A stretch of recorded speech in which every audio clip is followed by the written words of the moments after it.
Hello, this is Max Drake. Today I'd just like to talk about tailoring your hotkeys or keyboard shortcuts with AutoHotKey and also PhaseExpress. I did actually have PhaseExpress on my computer. I'm not using it at the moment. I've got a new computer and I haven't migrated across. AutoHotKey I've been using from the word dot. It does a couple of nice little things, like here you can actually type in BTW and it does a text expander, by the way. It looks a little bit codey and things like that, but here's an example of actually what you can do. Is that you've got an online form or something like that you've got to fill in each time, and it asks you for your emails. Now for my emails I'm just going to use Control Alt and D, and it then expands that string through there. So the way that it does that is that you download the AutoHotKey file and then you create a file, and this is the file which I actually have sitting on my desktop here. And the file has these simple commands, which is the hat is Control exclamation mark, it's Alt and D, and then it says send this input, and then if I go Control Alt F, it sends another one. If I said, so I've got a few email addresses that I use, so it's nice to actually switch between them, and then I can do. You know, a couple of examples that I use is one for registration forms and things like that. They're always asked for emails, so it's quick to actually do that. Another one that I do is suddenly, this is interesting. I actually want to mail that to myself. So here's something which I want to do, and I just want to send it to one of my email addresses, and so I can just paste that in straight away and then send it off. So I don't actually have to bother typing or searching to see that the library's got the email.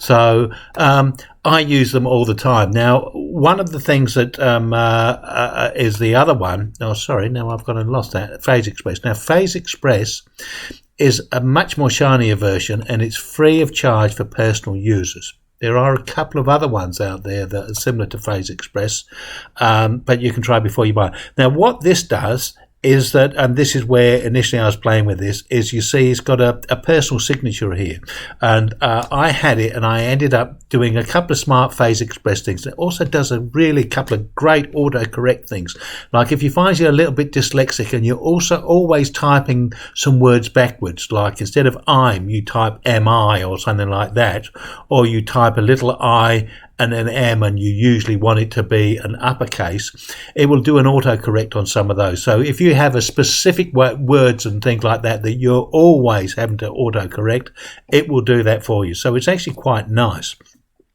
So the other thing that it does here is it does the full signature. Now the other thing with it, which I quite like about it, is it'll do it in HTML as well.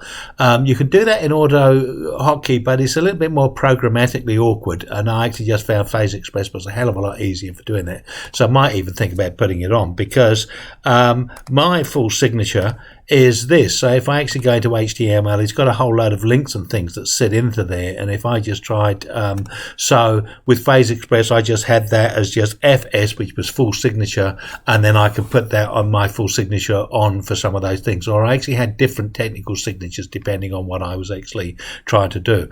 So PhaseExpress is brilliant for that. I might end up going through and reloading it up again. I still love AutoHotKey as the first automation one that I use. Now, the other thing with AutoHotKey is there's a few other programs that sit on top of this, and they use the same AutoHotKey programming. The other thing with AutoHotKey as well is there's a whole lot of support. There's a big forum, and there's an awful lot of information out there of what people have done. And people have done some very smart things. So look on YouTube for some of the things for that. And also there's things like there's one called somebody's got a program called Pullover that sort of puts an interface on the front of this to make it easier. But PhaseExpress is good, but you do actually have to purchase it if you're actually using it and not for personal use. AutoHotKey is very, very adaptable, and you can do a whole load of programming onto it as well. Definitely give it a try. You know, I've got a style and I've developed things that I use, and I actually found AutoHotKeys very transportable, so it's very easy to bring across to another machine and just fire them on there. And then if I have to tweak it, and what I quite like is that I end up changing a few of my email. So I've got an email server running so that I can end up just changing it, having a few more that I add on that I use for specific cases, and then I can actually just go and use AutoHotKey and map a couple of keys towards those.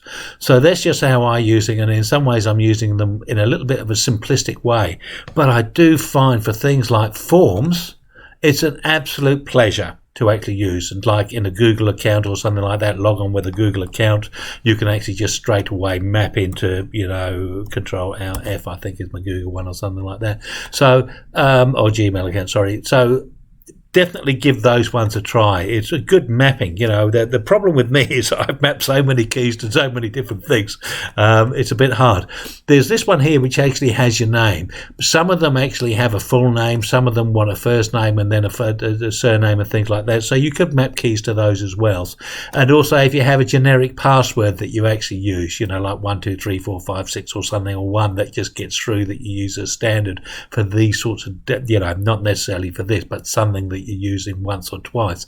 So it's a sort of a throwaway one. You can map that as well. So very handy for speeding up your work and actually making it a bit more productive. Anyway, thank you very much for watching. If you like the video, can you give it a thumbs up? Thank you very much.